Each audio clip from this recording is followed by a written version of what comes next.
Hey, good morning, everyone. I'm Chad Hooten with Hooten's Arkansas Football at Arkansas Children's Hospital. And a good 6 feet over there is Cory Weir. He's an athletic trainer and the sports marketing or sports medicine coordinator here at Arkansas Children's Hospital. Does a lot of marketing as well. And I tell you, can tape an ankle like nobody. We saw that last year.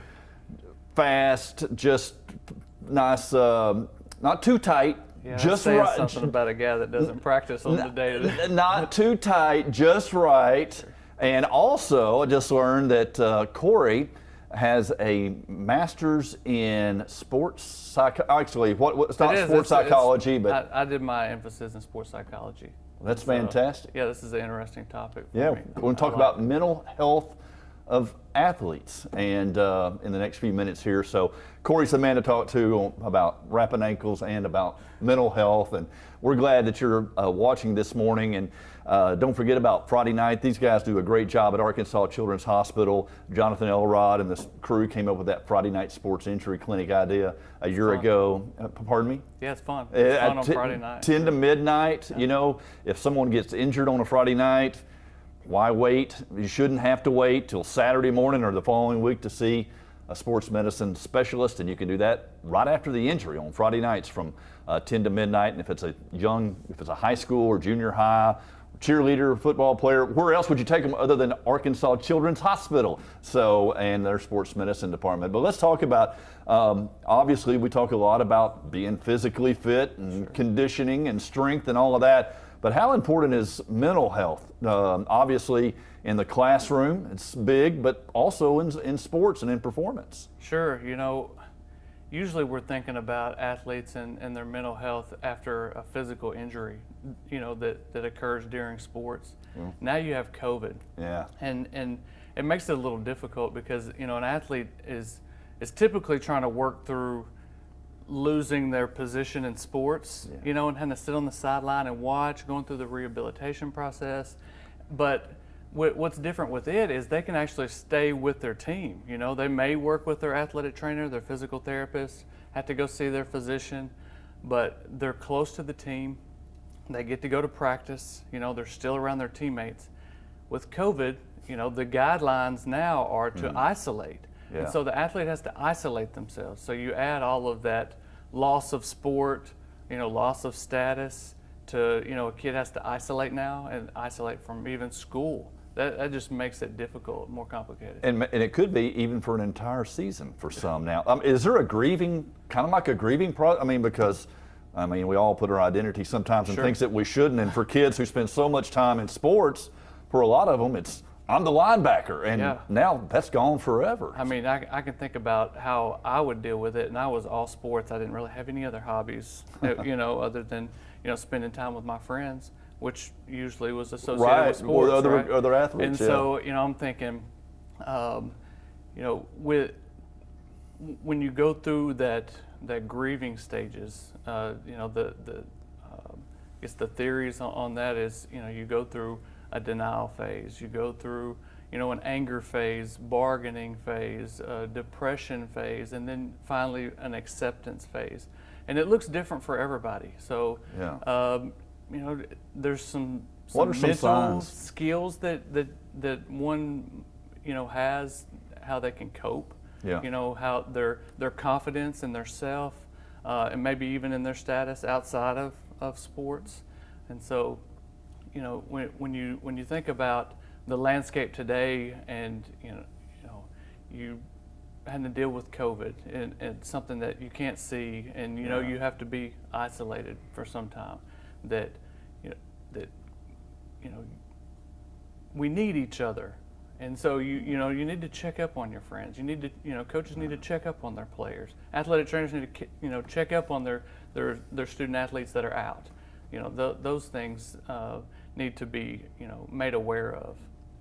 So those are some signs maybe that parents and people can look for if an athlete loses his sport or is not getting to play.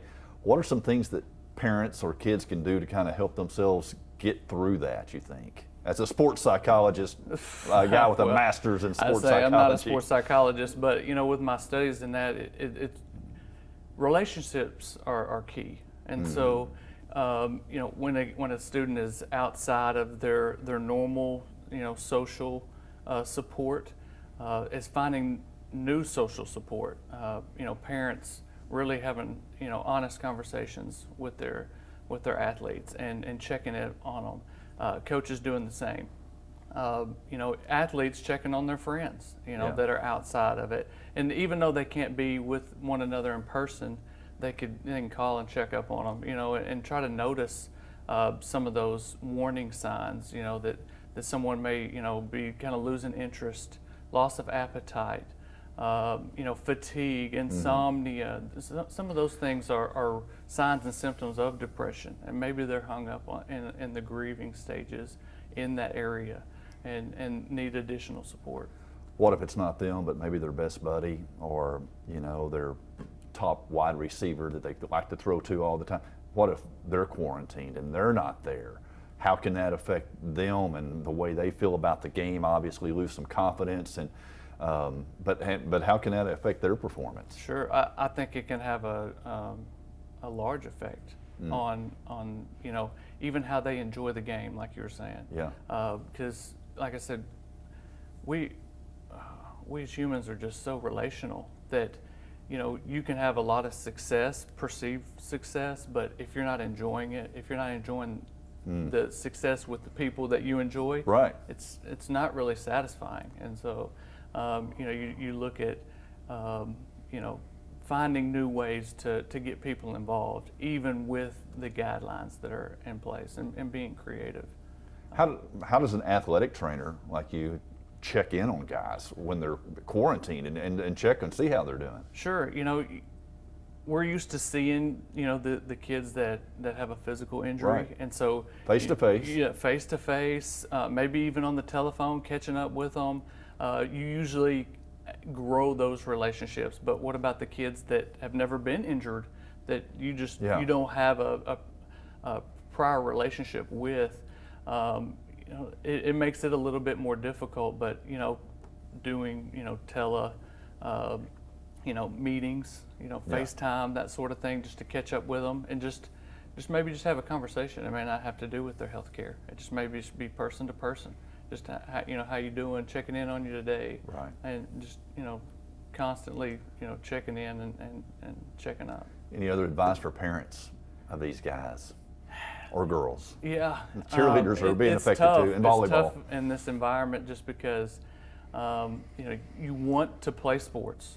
You want to be involved. It's very important, but also important what you do outside of sports and outside of the school parameters, and being smart and following the guidelines so that you can continue to play and things can continue with somewhat new normal for athletes during this trying time.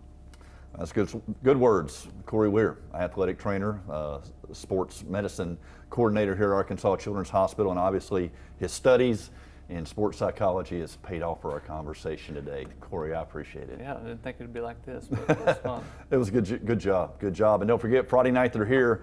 If there's a sports injury on a Friday night, you don't have to wait till Saturday morning or the next week. And where else would you take a young athlete other than Arkansas Children's Hospital? Their Friday night sports injury clinic is open every Friday night from 10 to midnight here at Arkansas Children's Hospital. Walk-ins are welcome, right? Yes, Still? yes. Yeah, so Just come on Friday nights after the game and they will see you here at Arkansas Children's Hospital.